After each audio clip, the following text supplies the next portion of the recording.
الحمد لله والصلاة على نبيه محمد وآله وأصحابه أجمعين.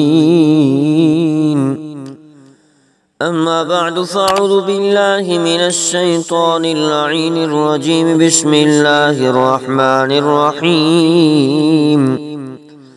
عن سالم بن أبي جعد عن سلمة بن نعيم قال: وكان من أصحاب رسول الله صلى الله عليه وسلم قال رسول الله صلى الله عليه وسلم: من لقي الله لا يشرك به شيئا دخل الجنة وإن زنا وإن سرق، أو كما قال عليه الصلاة والسلام. صدق اللہ و صدق رسول النبی الصادق الامین. عزیزان من، میرے محترم سامعین، آج کا ہمارا درس ہے وہ کل کے درس کے ساتھ کچھ مناسبت ہے. کل ہمارے درس کا جو عنوان تھا گناہگار مومن کے حق میں مغفرت کی بشارت، اور آج کے ہمارے درس کا عنوان ہے اللہ تعالیٰ کی کمال مغفرت. سالم بن ابی جعد سلمہ بن نعیم سے روایت ہے کہ حضرت صلی اللہ علیہ وسلم کے صحابی تھے کہ رسول اللہ صلی اللہ علیہ وسلم نے فرمایا: جو مر جائے اس نے کسی کو اللہ تعالی شانہ کا شریک نہ ٹھہرایا ہو وہ جنت میں جائے گا، اگرچہ چوری کیا ہو، اگرچہ زنا کیا ہو. مختصراً ایک بڑا واقعہ ہے وہ آپ کے سامنے پیش کرتا ہوں. حضرت ابو ذر غفاری رضی اللہ تعالی حضرت ابو ذر غفاری رضی اللہ عنہ بیان کرتے ہیں کہ ایک دفعہ میں رات کو باہر نکلا، کیا دیکھتا ہوں کہ حضرت صلی اللہ علیہ وسلم تنے تنہا جا رہے ہیں اور آپ صلی اللہ علیہ وسلم کے ساتھ کوئی اور شخص نہیں ہے. میں نے سمجھا کہ آپ صلی اللہ علیہ وسلم نے اپنے ساتھ کسی کو لینا مناسب نہ سمجھا ہوگا، لہذا میں چاندنی سے ہٹ کر اندھیرے میں چلتا رہا. آپ صلی اللہ علیہ وسلم نے رخ پھیرا تو مجھے دیکھا، فرمایا: کون؟ میں بولا: آپ صلی اللہ علیہ وسلم پر قربان میں ابو ذر. فرمایا: ابو ذر یہاں آؤ. میں کچھ دیر آپ صلی اللہ علیہ وسلم کے ساتھ چلتا رہا.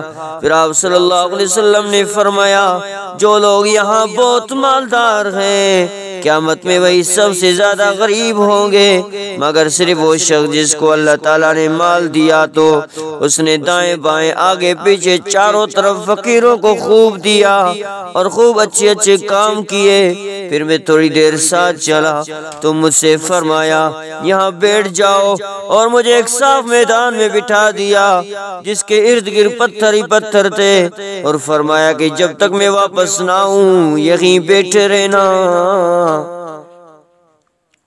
حضرت ابو ذر غفار فرماتے ہیں کہ اس کے بعد آپ صلی اللہ علیہ وسلم ایک سنسان جگہ کی طرف تشریف لے گئے، یہاں تک کہ میری نظروں سے غائب ہو گئے. آپ کو گئے ہوئے بہت دیر ہو گئی. واپس آئے تو میں نے سنا آپ صلی اللہ علیہ وسلم یہ فرماتے آ رہے تھے: اگرچہ چوری کیا ہو، اگرچہ زنا کیا ہو، جب میرے پاس تشریف لے آئے تو مجھ سے نہ رہا گیا. میں تو جلدی سے پوچھنے لگا. آخر میں نے پوچھ ہی لیا: یا نبی اللہ، فدا کا بھی و امی یا رسول اللہ، میرے ماں باپ پر قربان، میں آپ پر قربان ہوں. ان سنسان جگہ میں آپ صلی اللہ علیہ وسلم کس سے بات چیت کرتے آ رہے تھے.